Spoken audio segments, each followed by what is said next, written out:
في ناس كتير بتشتكي ان هو الاوردر بيجي له متاخر او ما بيجيلوش اوردرات او عنده مشكله في الابلكيشن او كده، وناس كتير بتنصحه ان هو يغير الموبايل. مش هتغير الموبايل، هقول لك على حاجه لو عملتها عندك في الموبايل في الاعدادات هتاخد اسرع واحد اوردرات، وهتبقى اسرع من الخطيفه، وتاخد اعلى سعر، والاوردر انت هيجي لك اول واحد وتقبله حتى لو في الرادار بتاع اوبر او مثلا ديدي او اندرايفر او كده. بص يا باشا، هتخش عندك في موبايلك، وده الموبايلات السامسونج، اي موبايل غير السامسونج ما اعرفش، هقول لك في السامسونج بس، هتلاقي عندك حاجه اسمها العنايه بالجهاز، هتخش عليها كده، هتحمل عندك، وبعد كده تنزل تحت هتلاقي اخر واحده اللي هي مكتوب عليها الذاكره.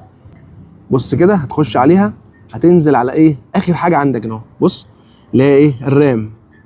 الرامات عندك مكتوبه ان هي 4 جيجا، وعندك في الجهاز اعلى حاجه 8 جيجا. طب انا ليه ما اخليهاش اعلى حاجه؟ من الافضل عشان تكون اسرع واحد في موضوع الطلبات او الاوردرات او تقبل رحلات او الكلام ده كله، لازم تكون اعلى حاجه في الجهاز، واللي هي ال8. فاروح انا مفعلها على ايه، على 8 جيجا، وروح دايس اعاده تشغيل، هيقفل الجهاز ويفتح تاني، هيشتغل معاك باعلى كفاءه للجهاز، وهتاخد اوردرات وتعمل اللي انت عاوزه.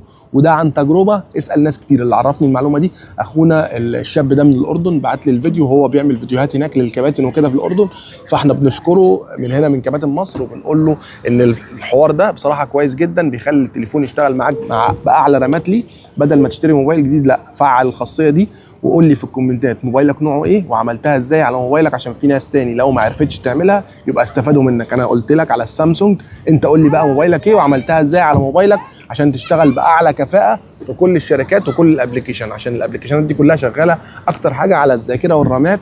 فانت لو فعلت الرامات باعلى حاجه ليها هتاخد اوردرات في اسرع وقت. وحتى لو في الرادار بتاع اوبر ده او مثلا بتاع اللي هو الرحلات بتيجي على ديدي او على اندرايفر، بتحط انت السعر، بتقبل انت اول واحد او بتشاف انت اول واحد عشان الرامات بتاعتك عاليه بس. وربنا يصلح حال الجميع، وصلي على النبي في الكومنتات، وربنا يصلح حالنا وحالكم.